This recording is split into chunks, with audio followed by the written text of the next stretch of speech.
Okay. Hi, everyone. Welcome to another episode of my interviewing series, Enlighten Up. Today, we are speaking with Den Poitras. He is left handed, a self taught surrealist artist, innovative musician with a one string bass, he told me, and aspiring writer. And I think that is a bit modest because he actually wrote a book, and a very wonderful book and a very auspicious book called Parthenogenesis, Women's Long Lost Ability to Self-Conceive. I'm very excited to speak with you about this today, Den. Thank you for taking the time to do that. Thank you. It's my honor. Okay. Well, the word, you noticed that is a bit hard to pronounce. Can you, for starters, just enlighten us on what is this? What is parthenogenesis? Do we know it? Right. Yeah. The much more common phrase is virgin birth, Mm-hmm. which takes on religious connotations. But the scientific name for it is parthenogenesis. And the root is parthenon, uh, from the Greek, and it means of virgin origin. Uh, And a whole temple is devoted to it in Greece, the temple Parthenon, where Athena was honored and celebrated. It was her temple. And supposedly, if you dig deep enough, her mother gave birth to her that way. And the Greek priestesses practiced the art of and the science of parthenogenesis, trying to create children in this ancient way, because the theory is that children born through these conceptions are highly gifted. uh-huh. And so therefore you have, like, Buddha was born that way. His mother had a dream of elephants or a vision while she was meditating under a banyan tree. And she was told, a voice told her that she had conceived the Buddha. And of course, she got marries and giving birth to Jesus that way, conceiving Jesus that way. Mm-hmm. But it's a little different than the Bible interpretation when you really study it. The sources are very few and far between and kind of clouded. It's been veiled, and rightly so, for this age of brutal patriarchy, which we are slowly coming out of. Mm. So, Yeah, that was my next question. I think everybody's familiar with Jesus supposedly being born not because Joseph fucked Mary, uh, but it's like is to me like being raised with that story. It's like right, it feels very mythical and not at all like grounded in today's yeah, society. no, Um, so, but the suggestion is that this actually is and can be real. Is that right? yes. Over the years, I mean, I started studying and researching this preposterous subject material when Mm-hmm. it's first presented, but it just stuck in my head. You know, it was a bee in my bonnet since the age of 18, and now I'm 70. And about 6, 7 years ago, I finally put it all together in a book.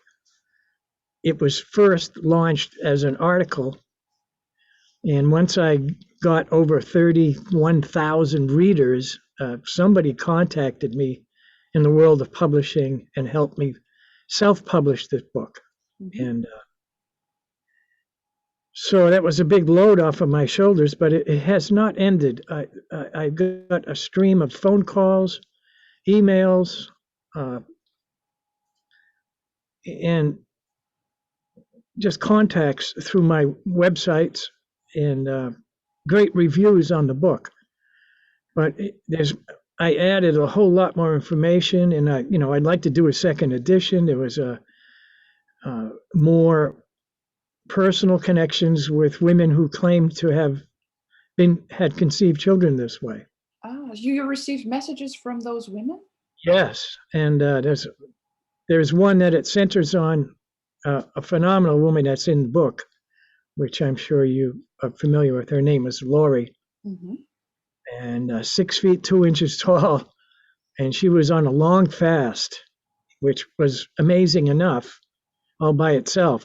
How could somebody live a year without food? That's when I met her. No solid food, no vitamins, mostly distilled water and some highly strained juices. Like she would put organic grapes in a blender and then strain them through cheesecloth, because if she had any pulp in her, she would regurgitate it. So, but she would climb mountains and work and walk and be extremely functional.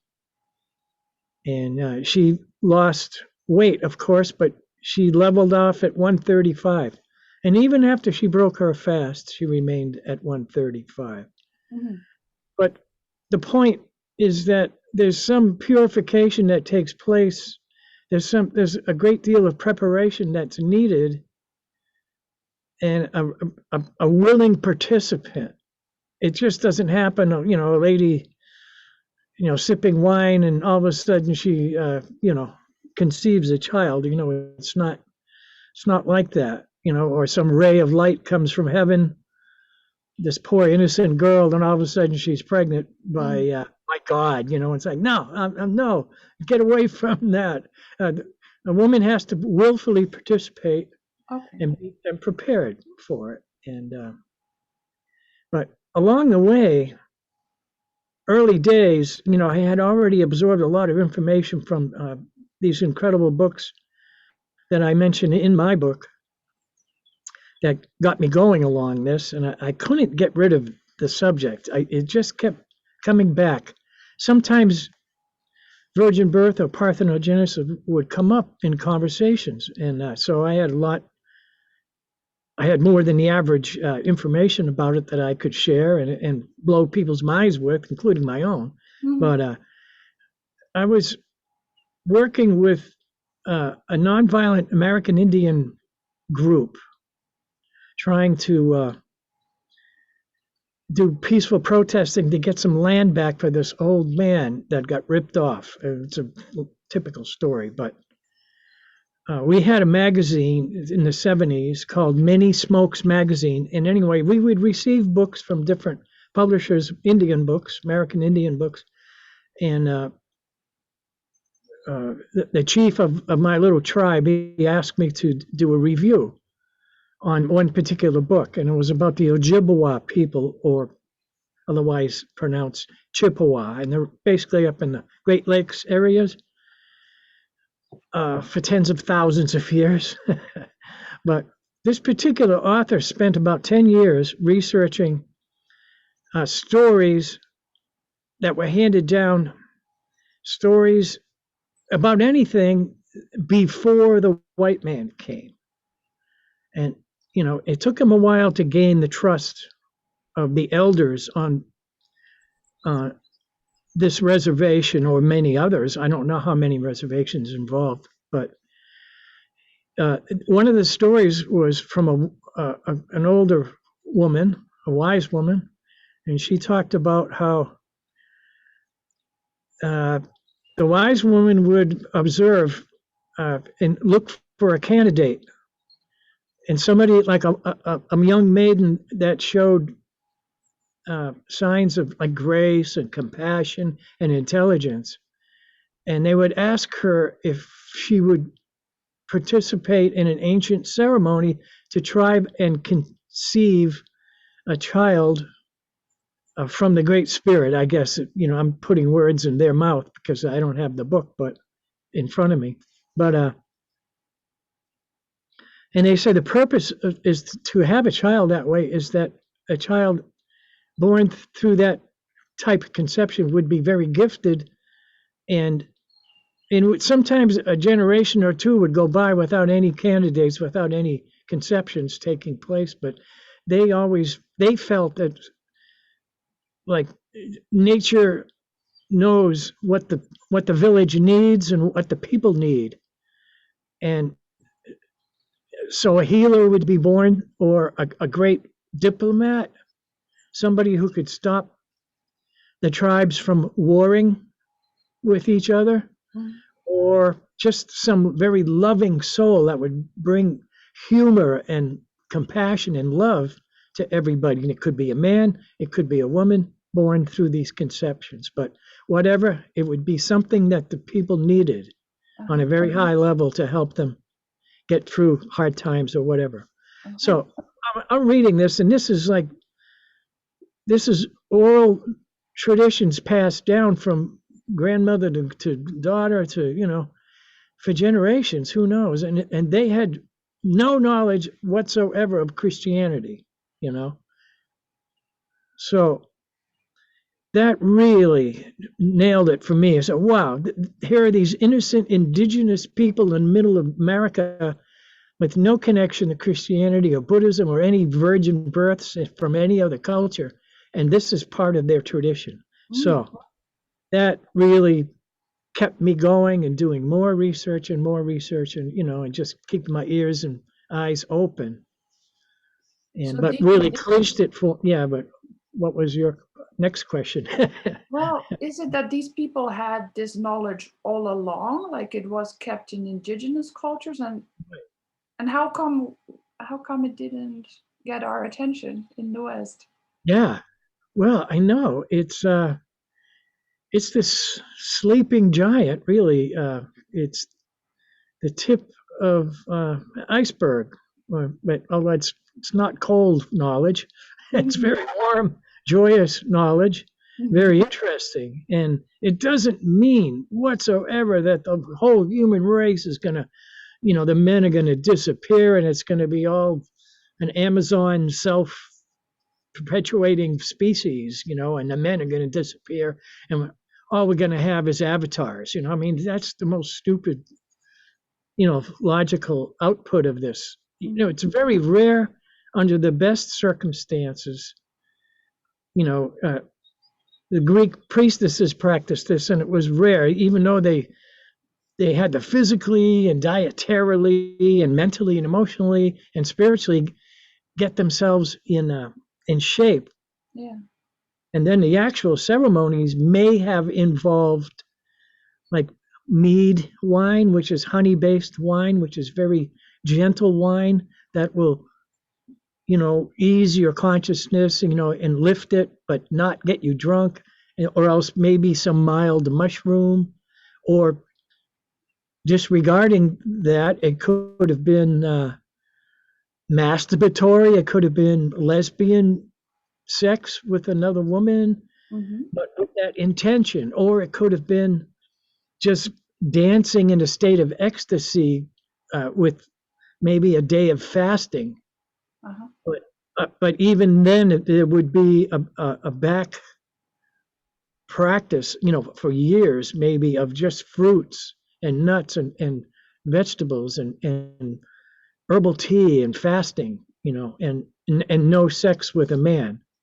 But some of the women had already had sex, but they decided, okay, I want to try and have a virgin birth, and they were initiated into these pretty much secret ceremonies, and into the priestesses. They were and I forgot my stream of thought, but you get the idea. Yeah. But even then, it was difficult and rare. But when they did conceive that way and they gave birth, the usual outcome would be another female. Because in other species, like the Komodo dragons give birth that way. Sometimes sharks can give birth that way. There's species of snakes uh, there's a list of animals, not very long, and there's almost no mammals that are reported.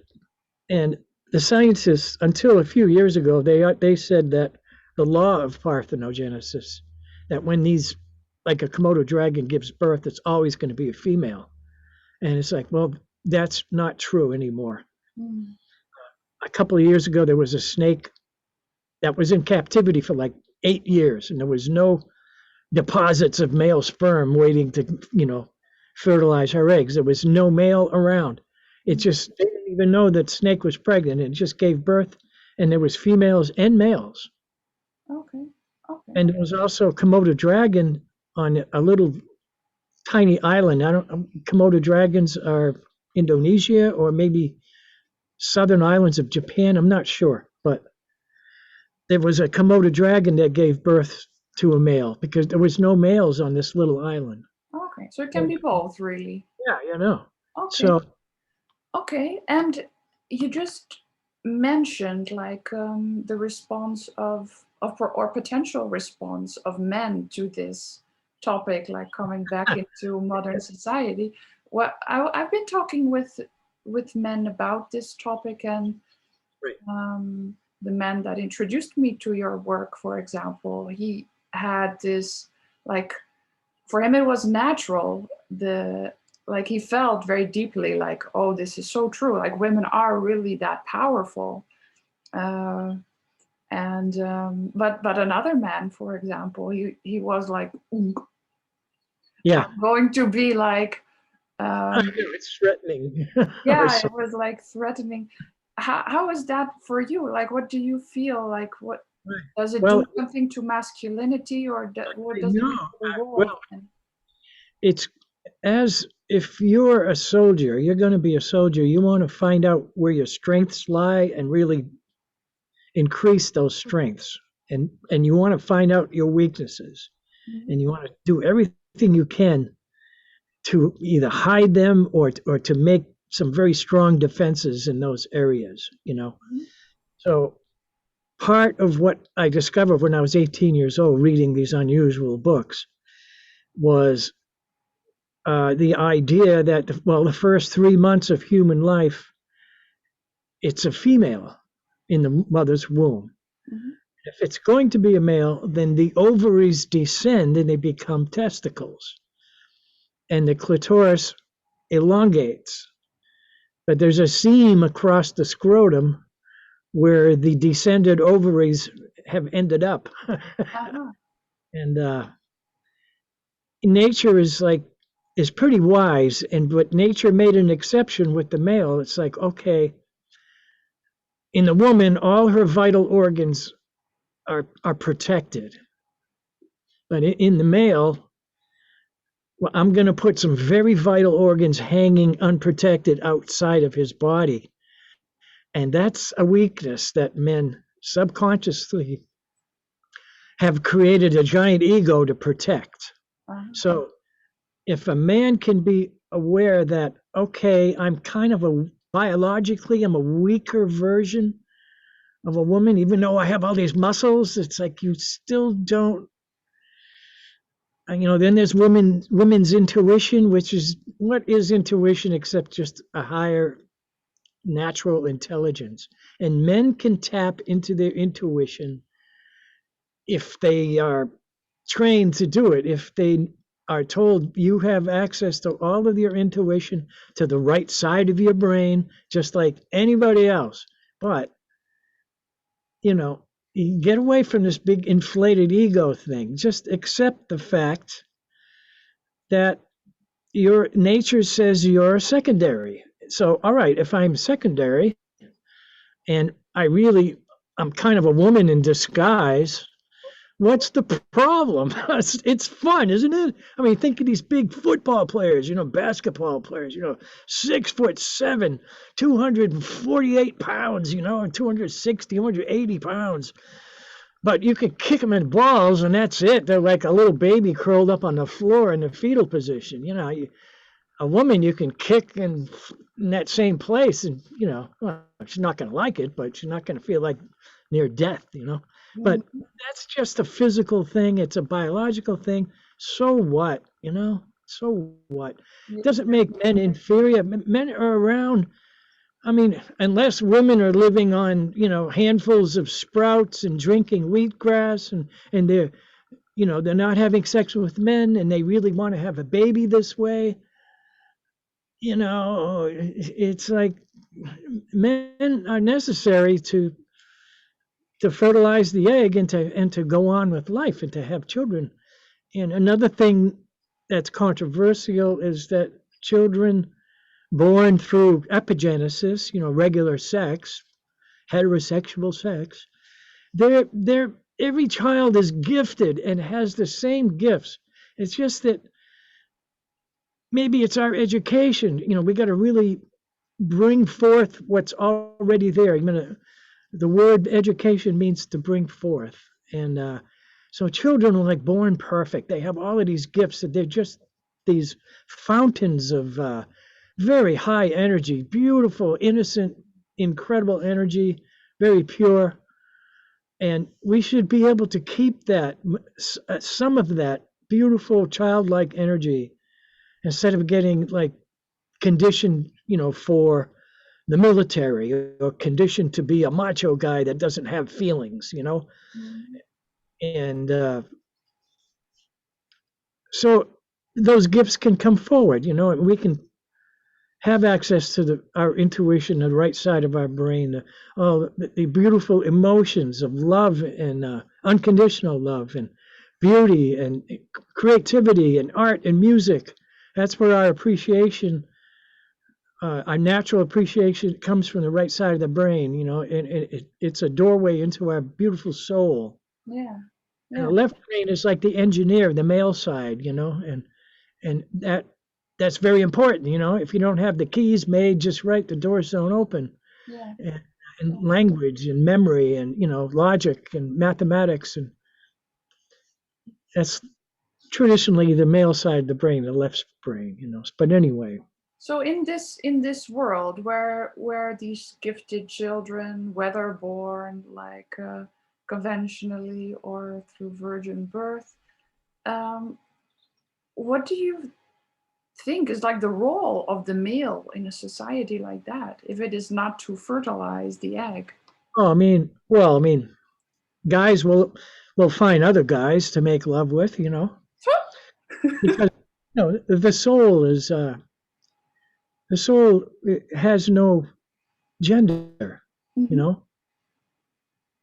or in human life we tend to be one gender or another, you know, mostly, but you get huge gay and lesbian populations that center in the city. They try to have like a sense of community, but it's still only like 10 to 15% of the human race is gay, lesbian, and it has always been that way. Gay and being lesbian is not a modern phenomena. It goes way back. As soon as there are humans around, there are a certain segment of the population that's attracted to its own gender. Mhm. Perfectly fine. You're not going to make babies that way. So men are going to become gay? Is that what you're saying? No, no, they have that option to be Okay, they gay. have the option. And But nobody, if they're not, if yeah, they're that's, heterosexual, like what is their function? Like what does the secondariness look like? well, I mean, the males fertilize the eggs, so that's their purpose. I don't think will ever run out on that level. But in the case that they don't have to, and the women conceive uh, divinely, magically.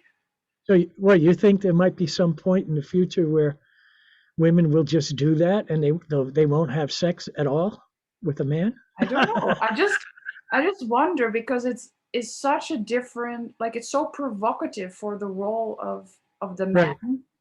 Yeah. So I'm wondering, like, and you write about this in your book, like um, that the man kind of comes back to its original role of supporting women when there is a certain level of toxicity in their Right. context, and Oh, then okay. they jump in and kind of Well, I protect think. or save the woman. Oh, I see what you mean. Well, men really are the husbands. I mean, they are the caretakers. Mhm. A healthy man takes care of his wife and children, and his garden and his house, and he sees that everything is functioning. That's it isn't that women can't do that, and they do. But a man is a caretaker, and so that's his role is never going to change. Mhm. And now, I think what you might be suggesting, your question has to do with tantric sex, which is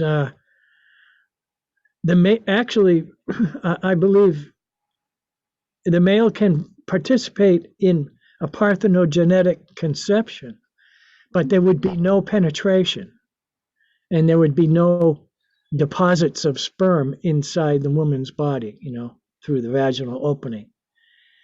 So, but the man would he would prolong his lovemaking, and that tantric sex is the man just doesn't have an ejaculation for as long as he possibly can, and and that's like you reach a certain point of passion, and then you have to back off and take deep breaths, and that's a beautiful thing to do anyway, even if you just want to make love, the man should learn how to do that, and the woman gets 10 times more enjoyment, and so do you, and to just back off and take some deep breaths and really feel the love that's there, and the connection is so beautiful, with the person that you love. I mean, that's what makes sex absolutely golden, is when you have complete love for your partner and yourself. You feel the love that's being generated through both of your bodies, and that's a wonderful thing. But it is possible to incorporate tantric sex as part of a ritual for parthenogenesis, so that maybe after the man has still not ejaculated, and the woman is like getting more and more into a state of orgasm and ecstasy, and then that might be enough to trigger her egg into fertility, particularly if they've timed it so that she's ovulating. So you would have to be aware, the woman have to be aware of that, and the man would say, okay, I want to participate in this experiment, but we have to like fast for a day. We have to drink herbal teas and chlorophyll, like wheatgrass juice, and really get the bloodstream going, and really get into a state of mind, and eat very frugally, and then, so you'd have to create this whole thing. And supposedly they practice that in the temple of Hathor in Egypt, and that's where the Greeks learned how to have babies that way by the mysteries of the temple Hathor Mm-hmm. in Egypt, that was devoted to divine birth, and it has these 35-foot columns with a woman's face on the top, and it's the only time that a woman's face is on any column anywhere. And supposedly they practice, I think they did. They practice, we'll just say it, they practice divine birth that way. But does anybody have any written knowledge of what all the details are involving this divine birth thing that they practice? No. That's where I think we should go to India and study the tantric sex techniques there. In India, I've got, I have on Facebook, I've got there's, I don't know how many billions of people on Facebook, but I have the only one that is devoted to parthenogenesis. That's what it's called. And you go there, and I keep adding stuff to it, like snakes in captivity, having babies, and oddball stuff, it's related to parthenogenesis. Mm-hmm. But I forgot what I was gonna. But the point was that it's hard. There's just so much information that wants to be said at the same time. Yeah. It's overwhelming. I get overwhelmed, and I completely, I'm very, susceptible to being overwhelmed. Yeah. Yeah. Well, I could just ask you the next question. Yeah, we get Um, so from the mothers that you studied right. in history and maybe also through the responses that you received, like, do you notice there is a pattern to them? You notice some characteristics like they are graceful, maybe that I got that. They fast. What other things do they have in common? Right. Oh,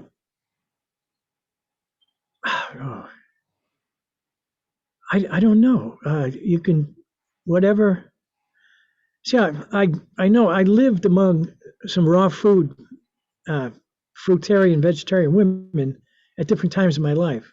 And one of the things that has occurred, and the subject would come up, I didn't bring it up, they start talking about their periods or lack of them.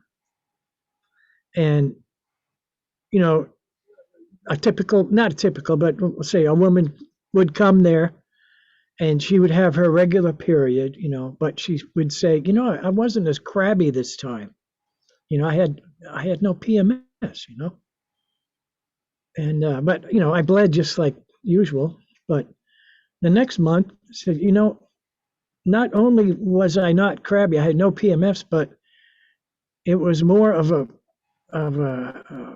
pink colored urine at the time. I had some cramps, but it was like a pink colored urine that I had. There was no discharge of blood. And then there were other, and then later on, like months would pass, and then some women had their period disappear completely. Mm. And that's similar to women athletes, like Olympic athletes, women. And many of them lose their period altogether, and they're not eating, sprouts and drinking wheatgrass or anything. They're calling on every single resource in their body to break records for running and all these athletic things. Mm. So their body is calling on all of those vitamins and minerals and hormones, and that a woman discharges every month. Oh. So all of that, they're able to recycle all of those vitamins and hormones and minerals, and there's no, because their level of toxemia is like zero. They're not eating anything that they can't digest, and they're not eating anything that's not beneficial to them. Okay.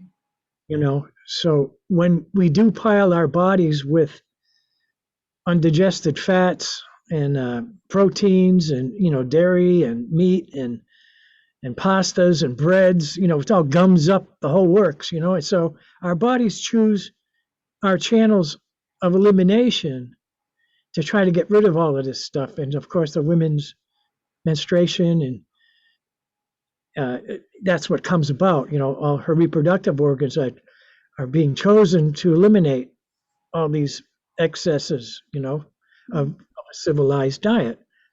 And we're not going to call that evil. We're going to call that natural. And when you don't eat perfectly like you're in paradise, then you pay the price, and that's okay. It's natural that a woman would have a period every month if she's eating and drinking civilized food and alcohol and all that stuff.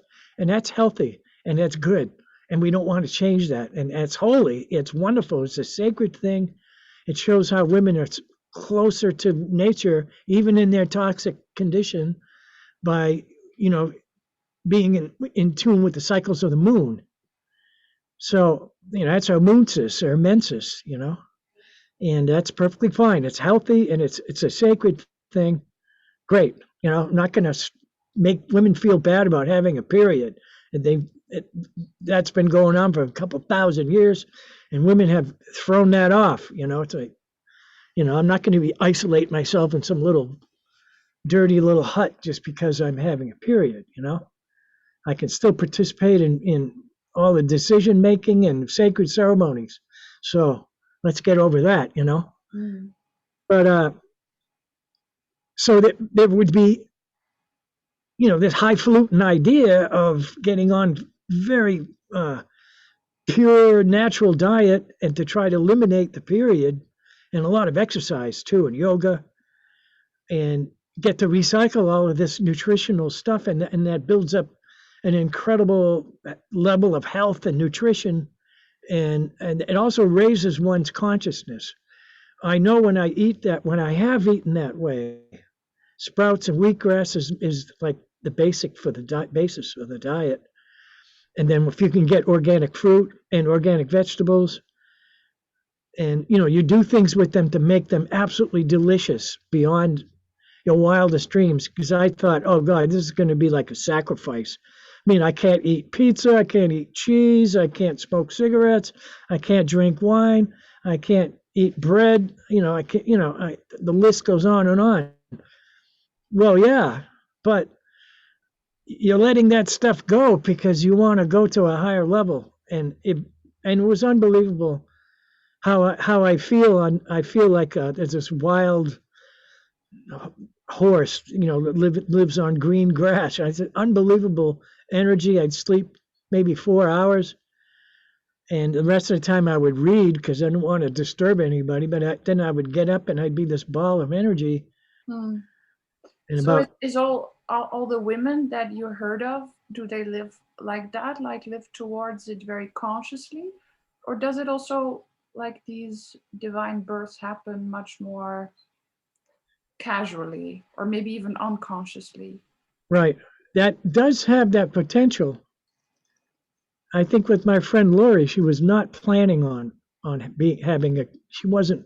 We talked about parthenogenesis when I first met her, and she was celibate and she was fasting and just drinking mostly distilled water. But she would meditate. There was nothing, she would sleep maybe 1 or 2 hours. There was no reason to sleep. Uh, you're fasting when you're sleeping, So in the morning, you break your fast, you have breakfast.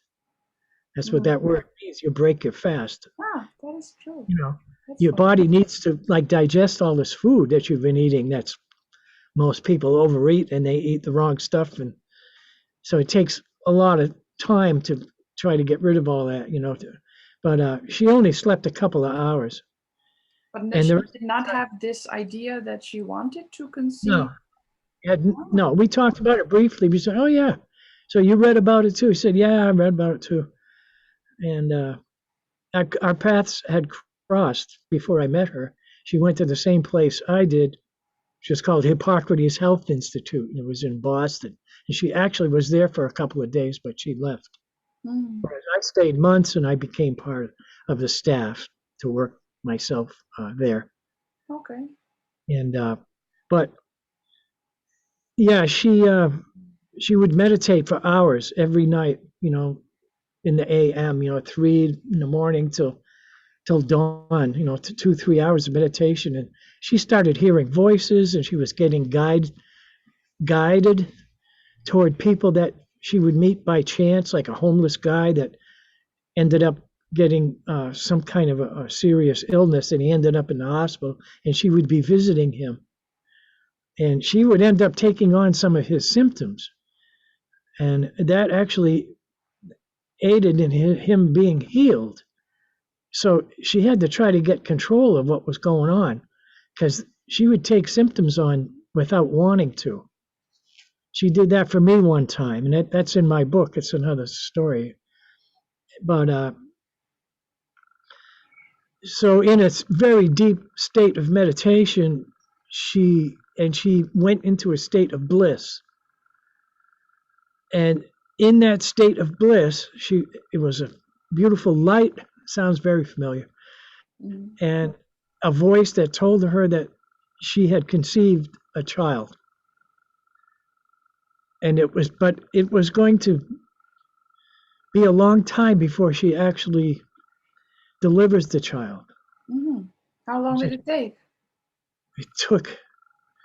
It went beyond 9 months, tell you that. Uh-huh. She continued to fast, I think in total for 2.5 years. And after 2.5 years, she was already told that she was pregnant. She already had been theoretically pregnant for about a year, and her guides in her meditation told her that when her baby enters the 9-month cycle, that she was going to have to break her fast and eat, because the baby is going to require, all kinds of, more substance than just air and distilled water. Yeah.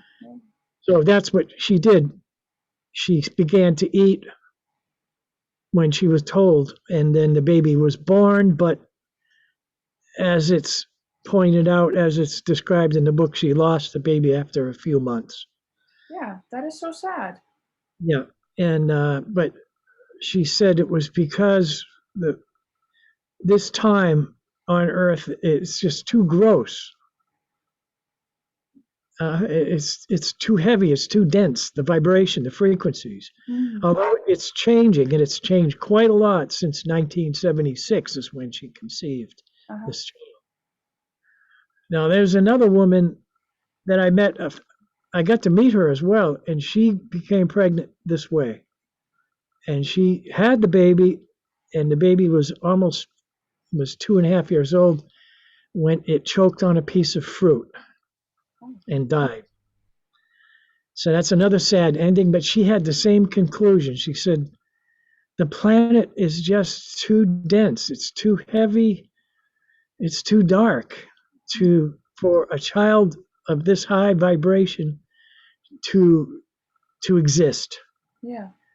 But it has, so you can see that the time has improved, the vibration has improved if she was able to deliver the child and have it grow to be almost 3 years old. And it was a beautiful, wonderful child.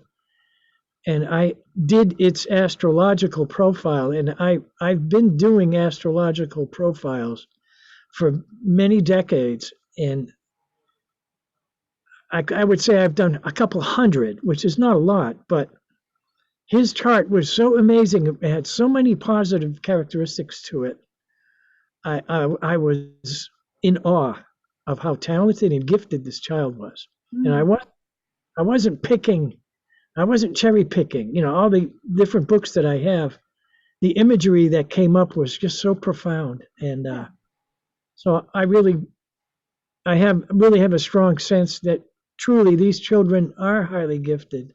Yeah. And we need an avatar or two to get us through this horrible, horrible time. The potentially even more horrible time ever, with all the nuclear, weaponry and that's out there, and all the just the military empires that are out. We're on the verge of like just murdering and destroying everybody and everything, and including our environment. It's just a testosterone overload. Yeah.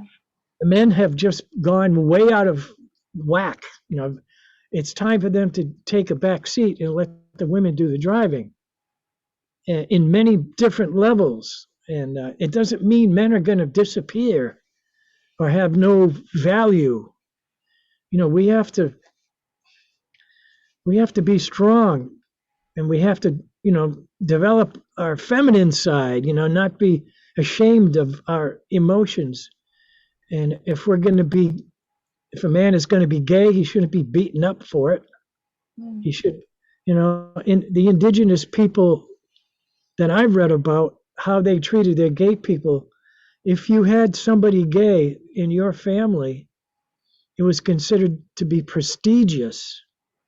And I had an uncle that was gay in my family, and except for my dad, all the other uncles and aunties didn't really include him in like a New Year's or a birthday, or celebrations of any kind. He'd be at the bottom of the list if he got invited at all. But my dad always invited him and his lover. And my uncle and his lover, they were just like these jewels. They were so wonderful. They were fun to be around. They had tremendous sensitivity and great taste and everything. And food and clothing and typical typical guys. And they're a wonderful resource, and we should be happy to have them with us and honor them and protect them. And same thing with lesbian women. They have different gifts that they give to our world, and we need same thing: honor and protect them and respect them, because the soul knows no gender. Yeah.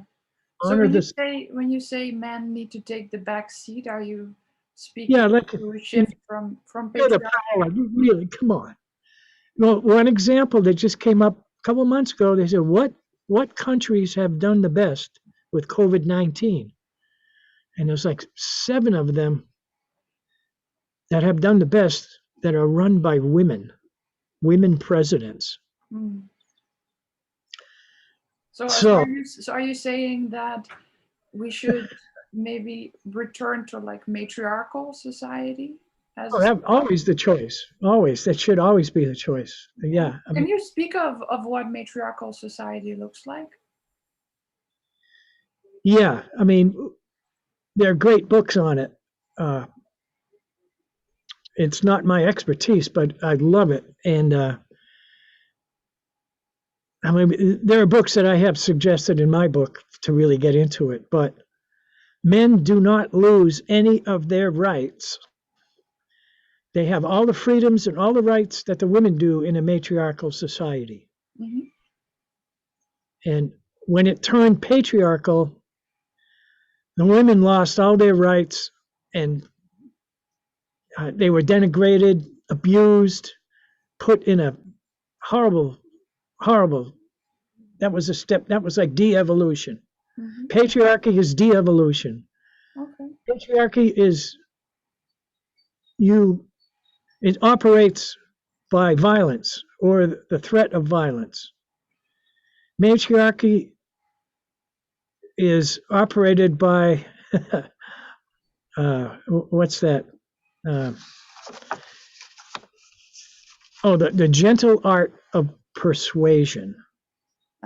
What is that? And that becomes a political force. Okay. One image comes to mind, and I've seen it on Facebook, and it was this tribe in Africa. And I don't know, a young man, I don't know if he stole something, but he did something bad.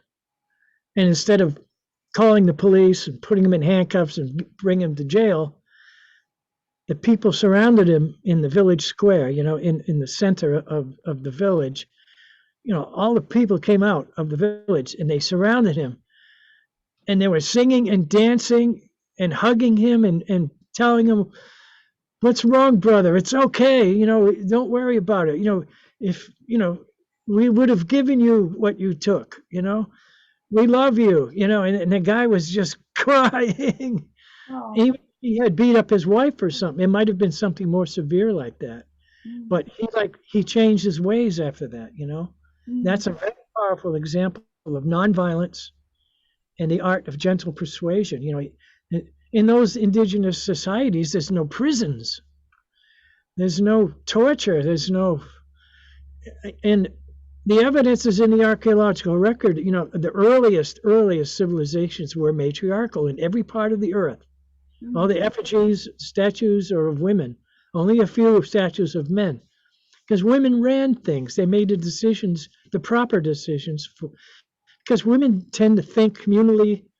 They tend to think of the vulnerable, the children, the old people, the wounded, the not so functional people, Mm-hmm. And the tribe does things for them. The village does things for them. They make sure all of our vulnerable are taken care of, And so women make decisions according to that. And so that's why, men's ideas need to be kind of improved, need to be approved. And a lot of the indigenous societies in this country I could speak of, they had circles of wise women that had powers of impeachment.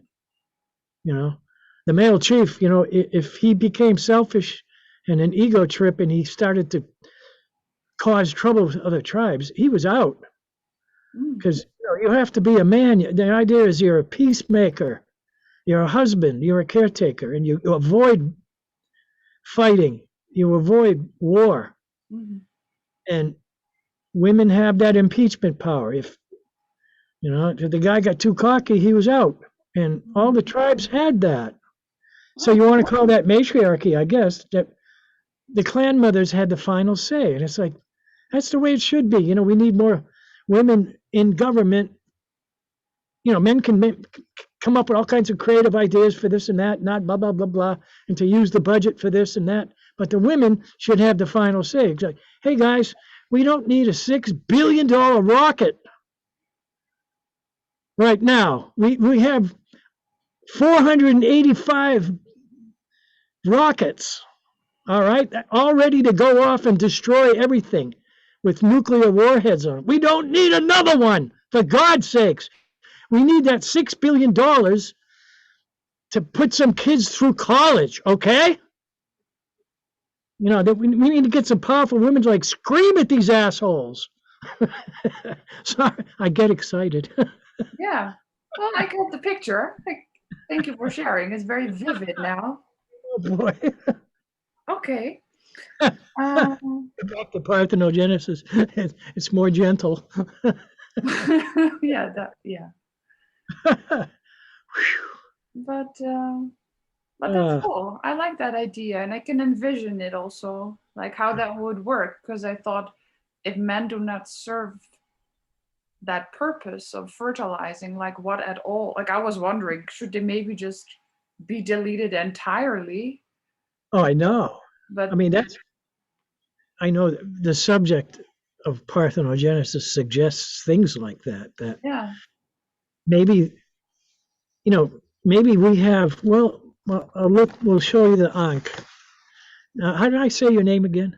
Anka. Anka, and that's sounds like the Egyptian Ankh. Yes, show me. And the root has to do with Hannah. Hannah is the mother of Mary, who gave birth parthenogenetically to Jesus. So, I mean, that's just so bizarre. But this is the Ankh. Yes. When I first saw this in those books when I was 18, it also was adopted in the 60s by women for women power, for the feminine movement. And they chose the right symbol. But it's also the symbol in astrology of Venus. And anyway, I wasn't told, I read that the ovoid circle on top, of course, is the egg. The egg did come first, and then the chicken. We solved that ancient puzzle. Little bubbles in the ocean,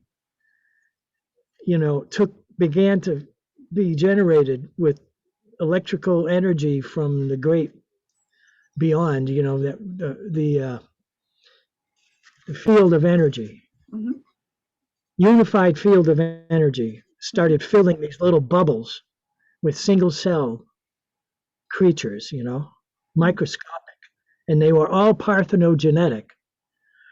And in the world of microbes, 99% of them are parthenogenetic. There's no males needed. They just self-generate. They split in two, magically. That's parthenogenesis, cell division. But anyway, that's the original root race of Eve, self-perpetuating species of Eve. That was the phrase. What? The Bible. Yeah. So, but underneath it, it's very important. Well, imagine the ovaries are here. When they descend, they become testicles. Here they are. This is the elongated clitoris. This is the male energy. The male energy is the ground. It's like the big pipe of copper that's nailed into the earth right next to your house. And then there's a big wire that comes down from the lightning rod on your roof. And that channels the feminine energy, the wild feminine energy, the life force, which is symbolized by, electricity, the lightning bolt. So it has to be grounded. Yeah. So the male energy grounds the female. And that's what happens in our brain. You know, we get the right side of our brain, which is wants to like float away in a hammock with wine and mushrooms on a nice tropical beach with beautiful music playing in the background, you know, just paradise. That's in the right side of the brain, you know, in the soul. The other side is like the guy who bought the plane ticket so you could get there, you know. Yeah. Yeah. Your husband that took care of everything for you. You know, we're talking extreme male female role here. Yeah. But you know what I mean. But I love that idea that, and then it's, of course, as far as the sexual position, the woman's on top in the Ankh. You know, but this is Egypt's yin yang symbol. Never, never separate the female from the male, because that's what happened. Look at Christianity came, and we began to worship a man that was dying on a cross. Yeah. And it's really a death cult. It's patriarchal. It's militaristic. Patriarchy rules by, well, patriarchy gives the license of rape, pillage, and plunder. And the world was turned upside down. Yeah. Because of Christianity. The male on top, the woman below. Yeah, well, that's interesting that you say that, because I was raised Christian, and with this story that Eve was created from the rib that was taken from Adam. Yeah, it's too funny. Yeah. But it was really like, it was like a big realization when I read your book that could act like it had been working in my system very deeply. Like, yeah. It's my vagina. See? Yeah. I gave birth to a woman. Yeah. But hidden in that allegory is the idea that a gender came out of another gender, but it's the opposite, of course. The male. So this is what we're looking at, the possibility that we have de-evolved from an Amazon self-perpetuating race that lived in paradise, that lived in a tropical, subtropics, like in the mountainous areas where the air was really pure. They weren't down in the really swampy, you know, real deep jungles. That's like life-threatening. You know, there's so much bacteria and you know, poisonous snakes, and you know, it's tough to live in the jungle. You know, you really got to know what you're doing. So you would live higher up. So perhaps it was an Amazon self-perpetuating race that lived to be 1,000 or 1,500 years, and then when they decided to go to a higher level, they conceived a child, and of course it was most likely a girl, and they would raise it and educate it, and then they would die when the child was on its own. But they lived on handfuls of solid food. They probably chewed fruit. They probably cultivated fruit, and they chewed it and they spit the pulp out. It's like a built-in juicer. We don't need all that heavy stuff. When you meet somebody that hasn't eaten for a year, you realize, wow, people can live without food. But you got to train yourself how to do it. Now, there's a page on, there's more than one, I think, on Facebook. If you type in breatharians on Facebook, you're going to come to these pages where people are experimenting with breatharianism, just living on air. And they have all these tips and they help each other. They go, well, I've been 6 months without solid food, and I felt a little weak. Is anybody could tell me what supplement I can take? I don't want to break my fast. I love this high consciousness that I have. You know, I'm free of food. I'm free of all the sexual energy, but I'm full of vitality. The guy runs like 3 miles a day, and he swims, and he does biking. So he doesn't lack for energy, but he doesn't eat any solid food. And you go, well, how are they doing this? So maybe this Amazon race were doing that. They were just living on handfuls of food, and they would spit the pulp out. and just have the juices. You know, they didn't need an electric juicer. You just spit them out. That's all. You don't want that solid food. And then they probably only slept a few hours at night, and they had dance and ceremonies and art and music and meditations and psychic energy and who knows. So there was climate change, and the males developed out of necessity because women rapidly lost their ability to self-conceive. So males were born to ensure the survival of the species. And then further on, it degenerated worse. There was more climate change, and then war and patriarchy started. And it's demonstrated in the archaeological record that Nordic type of warring people came and invaded their southern neighbors, and they were all matriarchal, and they were raped, pillaged, and plundered. And patriarchy was born, and war was born, the god of war, and the world was. That's really beautiful that you kind of lay this out for us. That society as we know it was not like the root of society. It was just basically like it was good. It was good. It was wholesome initially. Right. And now we just kind of shifted like for the worst.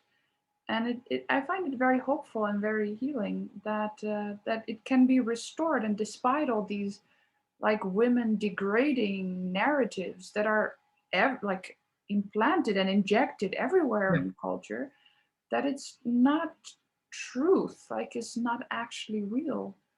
And it's very, like, as I said, I found it so healing, like, oh, the woman was not like secondary to a man, which has been like my whole life's suggestion. It's the opposite. Yeah, but that is just, it's just so beautiful. And I'm so happy that you wrote your book and it's available, like, because I think whether or not women want to like go for this and try to perceive parthenogenetically, whether or not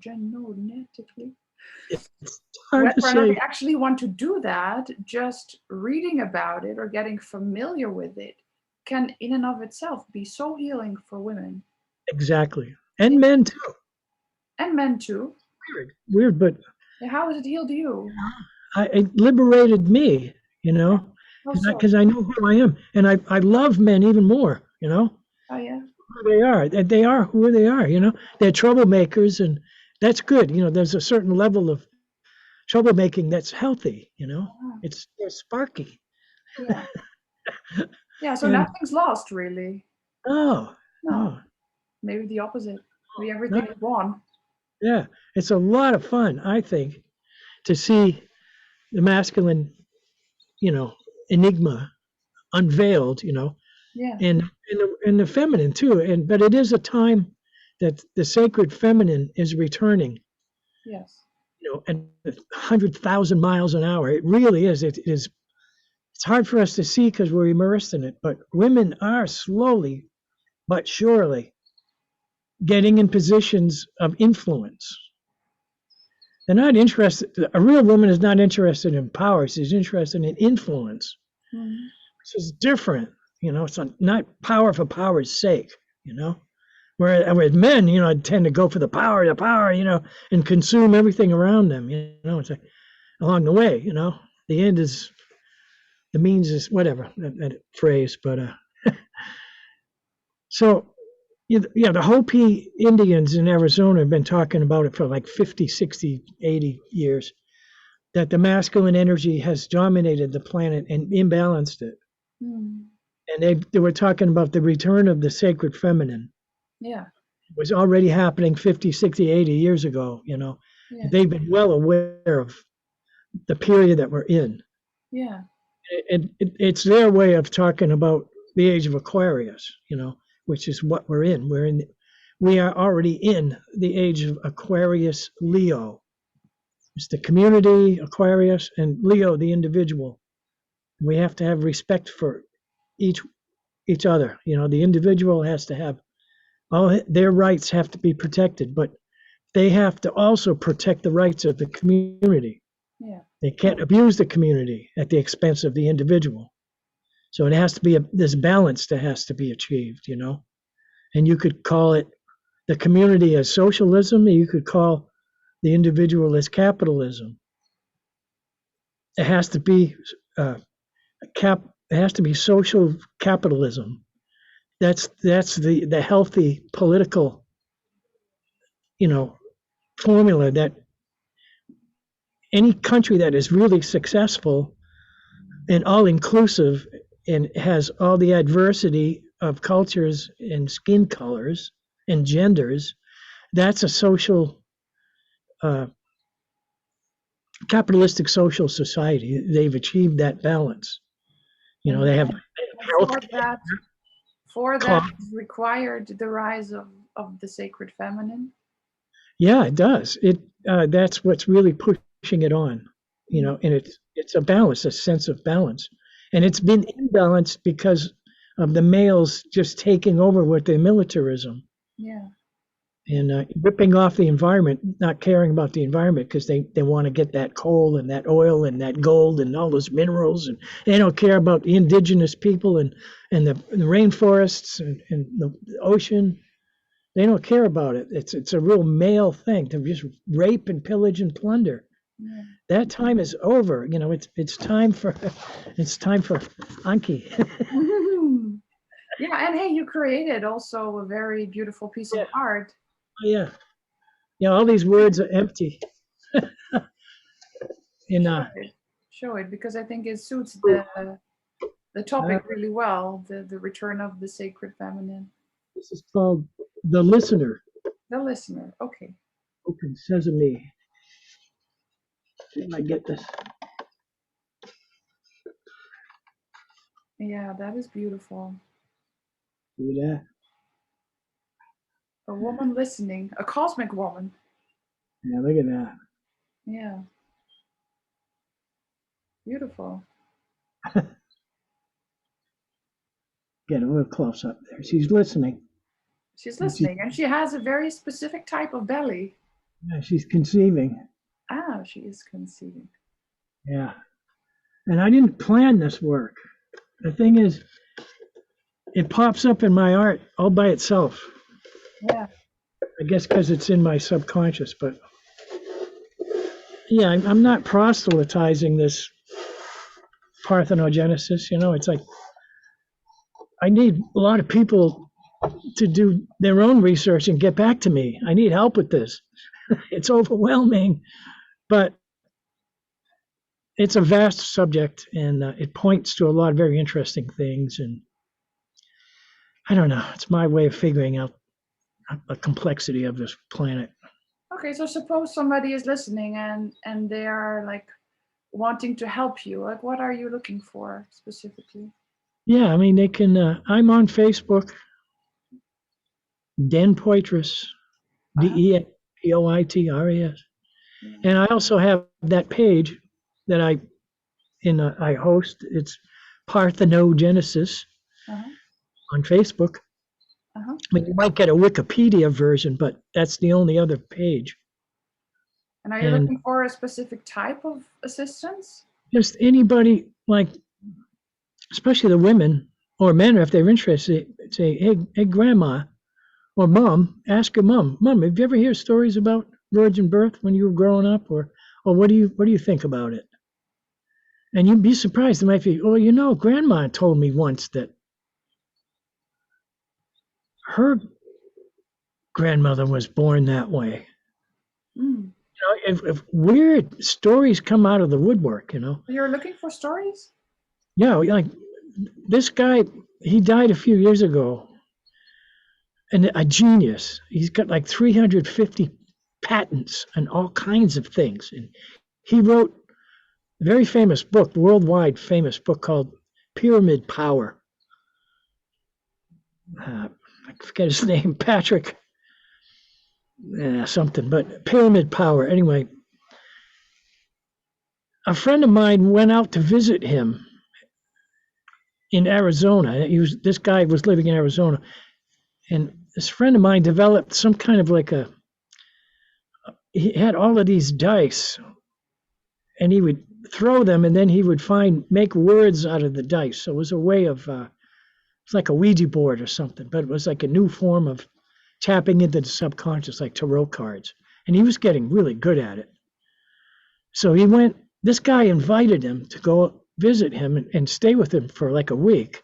He even paid for his plane ticket, And my friend went out there and he did all these readings for him, and he was incredible.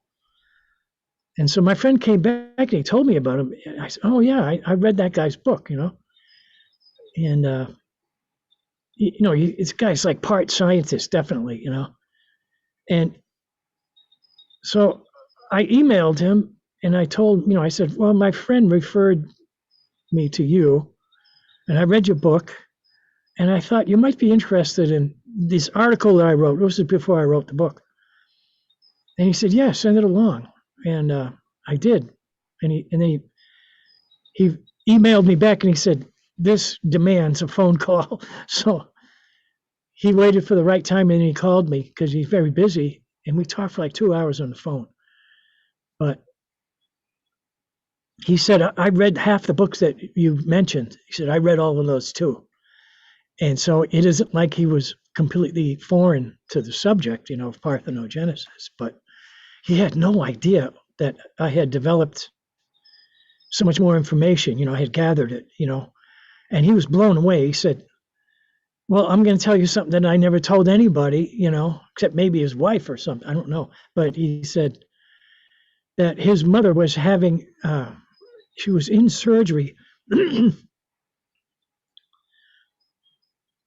and her mother was like, out of body or whatever.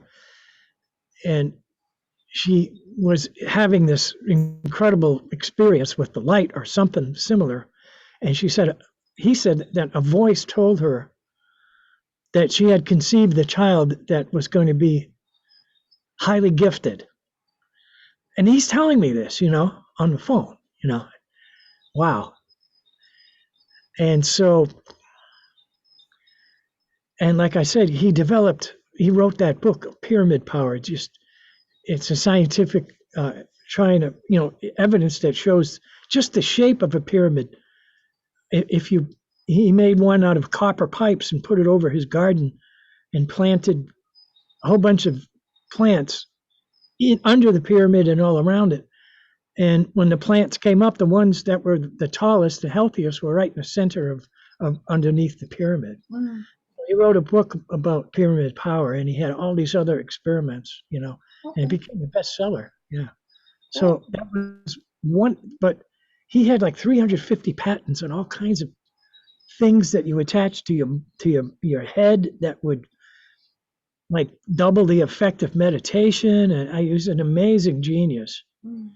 So who can deal with that? Or what do you do with that? So I put it in the book. It's like one of many, many stories people have sent me. About. Well, that's cool. Others telling them that they were born that way. Or whatever. Nice. I don't know. Thank you for sharing, then. Yeah. That was very cool of you. But my book's on Amazon. It's easy to find. Mm-hmm. The subtitle is Women's Long Lost Ability to Self-Conceive. But yes. It's Parthenogenesis. I emphasize no because that's the only way I can memorize it. So you go Parthenogenesis. Oh yeah, that's a good trick. Oh, it's easy. So because otherwise you stumble. It took me a long time to learn how to say it. Yeah. Parthenogenesis. Yeah. Cool. Parthenogenesis on Amazon. Yeah. But I really want people to help me with the research, and anything they can, any article that they find, they could send it along to my to the Facebook page, Okay, then I'll include a link to the Facebook page. Yeah. The YouTube. Yeah. Can help you if they so feel moved. Right. Okay. Absolutely. Well, let's make it a wrap, Dan. Okay, it's great. Thanks for sharing all your precious knowledge with us. Sure. And thank you so much. You're welcome. And We'll be in touch. we'll be in I'm, touch for sure. And good luck with the continued project. yep. Okay. Bye bye. All right.